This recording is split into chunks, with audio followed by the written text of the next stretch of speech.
Hello everyone, I'm Kristen Bigknife and I am here to present my Indigenous Studies 100 video project. I apologize in advance for any pet noises you may hear. I have chosen to do my project on the Ainu people of Japan, or the forgotten Indigenous people. Despite the belief of ethnic community that most people think of when it comes to Japan, it is actually a sea of diversity. Today, there are 25,000 Ainu living in Japan, although it is estimated up to 200,000 Ainu can be living there.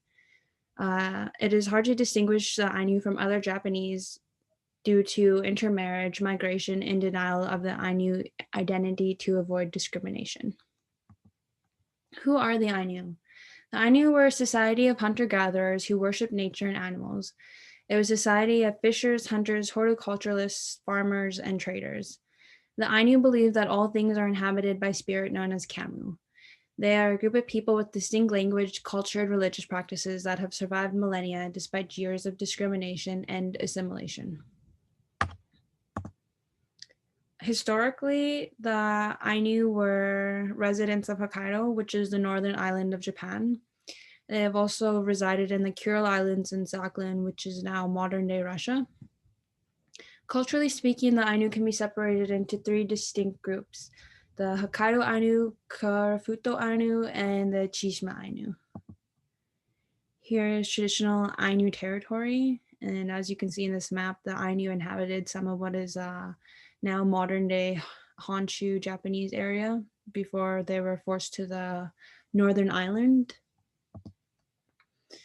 It is theorized that the Ainu people are descendants of the Jomon Jin, who lived in northern Japan from 14,000 to 300 BCE. The Jomon were the first to inhabit the Japanese islands, although more recent research suggests that the historical Ainu culture could have come through the merging of the Okos culture and the Satsumon, a Jomon group very similar to the Ainu.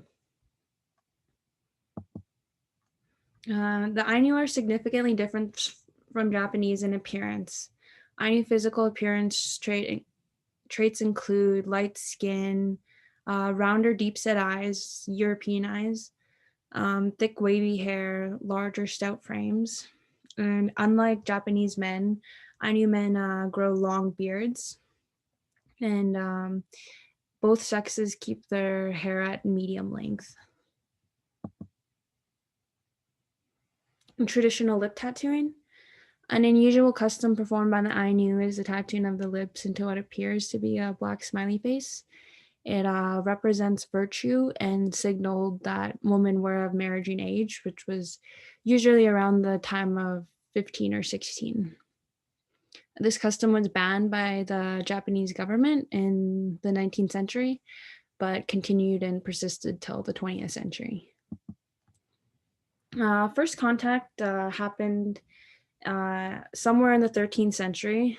The Wajin, or Yamamoto Jin, which is ethnically Japanese, and the Ainu of Izugoshima, which is now modern day Hokkaido. Contact happened between mostly in the form of trade. The ethnic Japanese inhabited the southern islands, which is known as the Honshu area, and the Wajin gradually increased their economic influence around Hokkaido, and when they did this, conflict arose between the two groups. 14th century trading. By the 14th century, the Ainu were successful middlemen, supplying goods to Japanese, Korean, Chinese, and later Russian merchants. They were paddling canoes with planked sidecars from massive trees, and were fishing for herring, hunting sea animals, and trading goods. There was a lot of various cultures that the Ainu were trading with, and they all found balance between one another and were still able to practice their traditional Ainu way of life.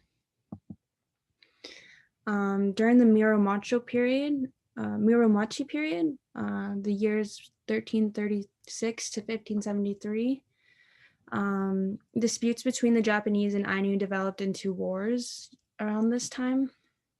Takedo Nobuhiro killed the Ainu leader Koshimin, which led to a violent Ainu revolt, which happened in 1456. In the 15th century, the Ainu were forced to import goods for the Japanese, and epidemics such as smallpox reduced the population during this time. This would begin the centuries of land oppression and Ainu marginalization that would continue for and persist up till to today. The Tokugawa Edo period. This was a time between 1601 and 1868. The Ainu increased trade with the Japanese, who controlled the southern part of Japan. Increased contact provided understanding as well as conflict. The Ainu during this time revolted against the Japanese, the most notable being the Shakshin's revolt in 1669.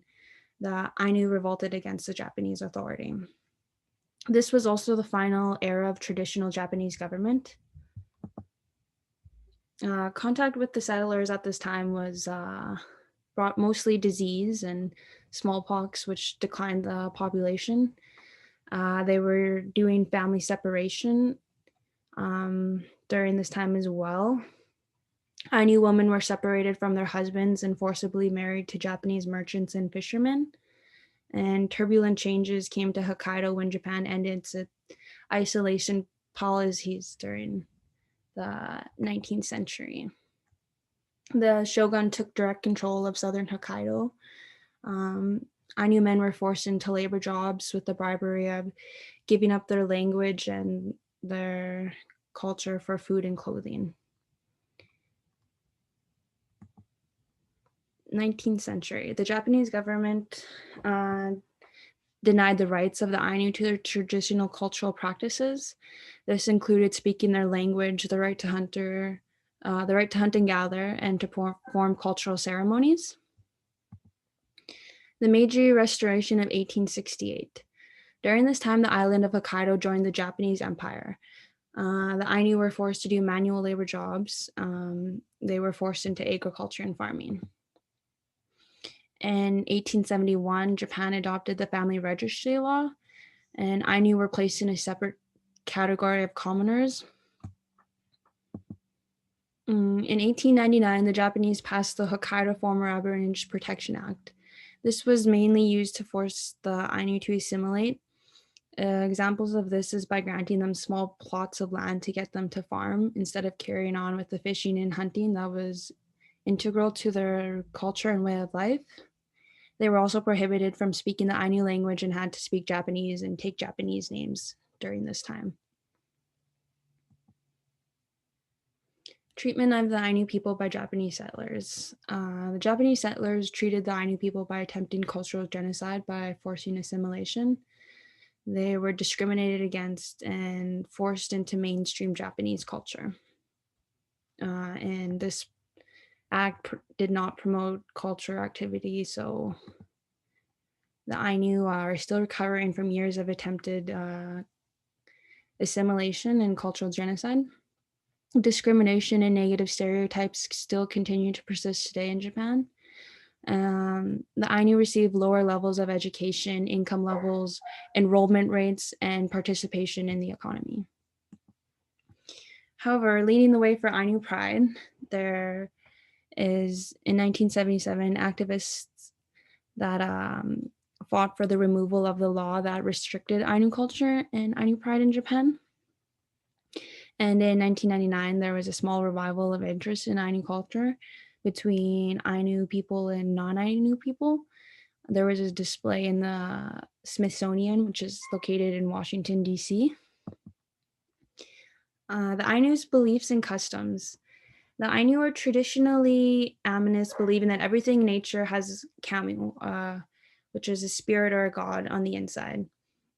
The most important of these god or deities include ones that are related to the mountains, fire, houses, the sun, the moon, water, forest, bears, foxes, owls, and seals. The Ainu had great appreciation for bears. They were providers of food and their bones were used for tools. These were seen as gifts from the deities. The Ainu have no written form of language. It is passed down orally from parent to child, generation to generation. And this language is very diverse. There's a lot of variational dialect between different locations.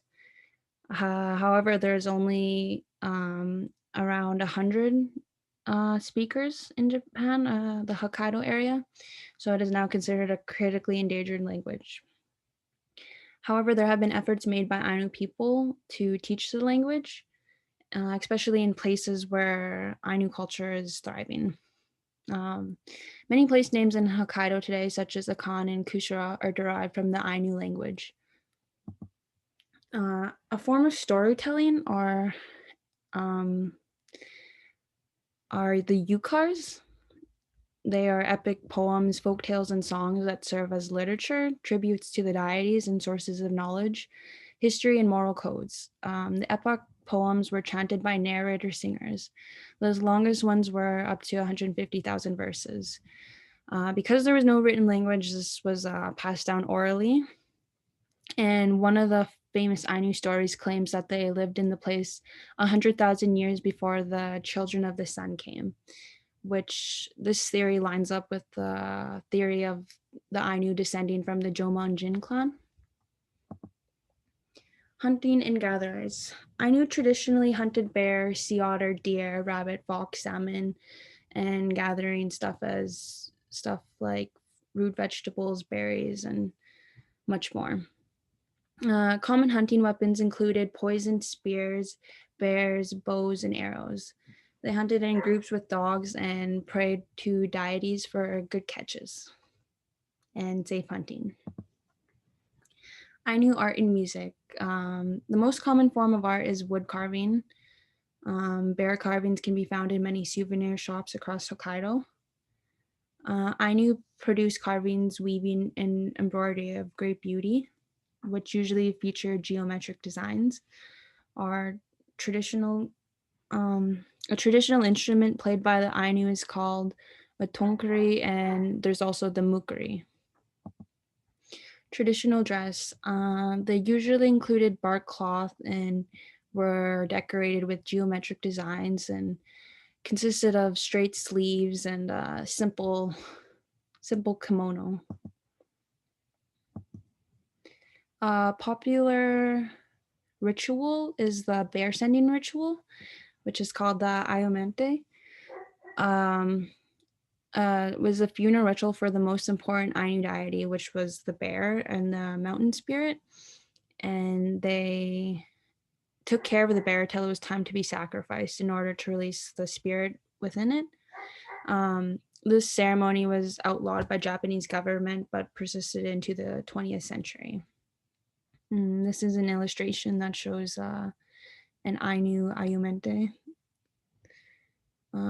Fascinated Japanese and Europeans alike. Moving forward, today there is still discrimination against Ainu people within Japan. However, there's also a rise in awareness and representation of Ainu culture in Japanese culture, mainstream Japanese culture. With the official recognition as the Indigenous peoples of Japan, there's been effort by the Japanese government to bring awareness and improve Ainu life. Some of these efforts include the central government subsidizing local government efforts to preserve the traditional culture of the Ainu.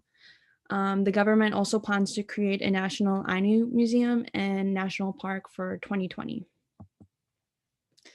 In 2008, the UN declared the Declaration on the Rights of Indigenous People Act.